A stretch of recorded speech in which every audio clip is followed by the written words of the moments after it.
Jared Bernstein, Crunch, Why Do I Feel So Squeezed? And Other Unsolved Economic Mysteries.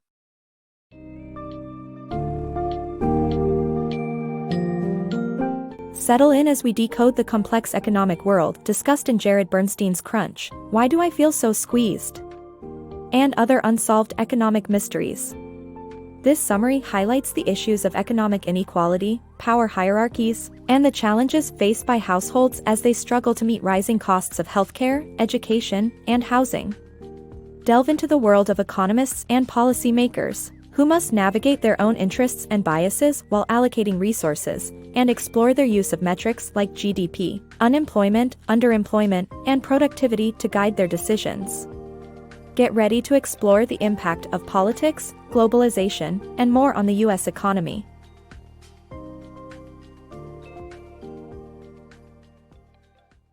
The challenge of economic inequality.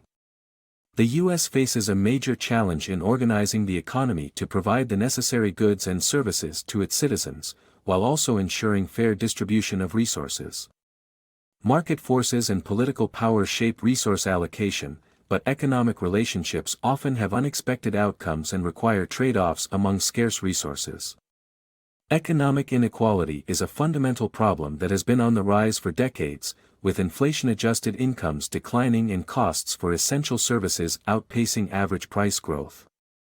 This has created financial stress for a majority of Americans, despite increased productivity and GDP. Unfortunately, politicians often offer ineffective solutions, such as pushing for more education, while ignoring the root causes of economic inequality. A comprehensive response to environmental challenges, globalization, and lack of healthcare coverage requires creating a fair and sustainable economic system. The high cost of living.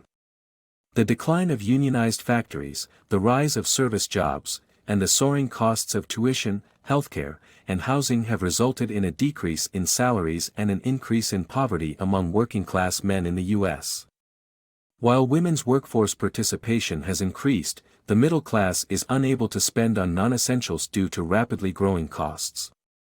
Despite employers' assistance with health care, their workers are still paying, as employers cannot offer wage increases. Washington policymakers need to reshape the healthcare pricing and delivery system into a single-payer or regulated system, like those of other nations, that can hold costs down and create a large risk pool. The wealthy continue to steer most of the economic growth their way, perpetuating the problem. The flaws in economic vocabulary. The common economic terms used to measure the growth and decline of the economy have limitations that obscure more than they explain. For example, GDP overlooks the environmental impact of expenses and counts the value of things that get destroyed. Unemployment and underemployment are not accurately represented, and the benefits of productivity do not trickle down equally. Thus, familiar economic terms need to be re-evaluated and updated to provide a more comprehensive understanding of our economy. The intersection of politics and economics. The traditional view of economics fails to consider the impact of politics on economic power, resulting in policies that benefit the wealthy elite. The political forces that shape policy eliminate collective responsibility for the economically disenfranchised, and individual responsibility has replaced collective bargaining power. The U.S. president has more influence over the economy than economists give credit, primarily by controlling spending and utilizing redistribution strategies. Productivity increases will ensure that the Social Security system continues to function, and budget deficits can be beneficial if spent on productive investments. Reprioritizing policies and focusing on human services could be achieved if the government spent less on war, curtailing unnecessary expenditure. The dark side of globalization.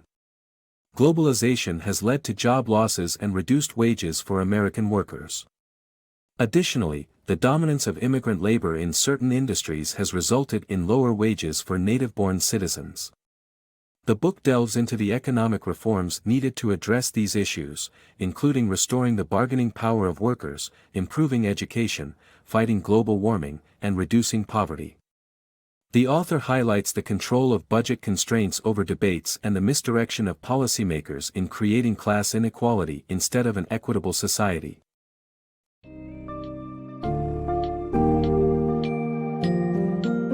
We've unraveled the intricacies of crunch, why do I feel so squeezed? And identified the core issues of economic inequality and the power hierarchies that perpetuate it. As you now know, households face their unique challenges with increasing costs of living, and policymakers struggle to allocate resources fairly amidst their own interests and biases. It's crucial that we acknowledge the role of globalization, free trade, and immigration in both benefiting and disadvantaging the population. Ultimately, to achieve a more equitable society, attention must be given to reinstating workers' bargaining power, improving access to education, fighting climate change, and addressing poverty. Bernstein reminds us that power in the hands of the few can lead to misdirected policies. It is up to society to challenge this status quo and strive toward a more just economic landscape.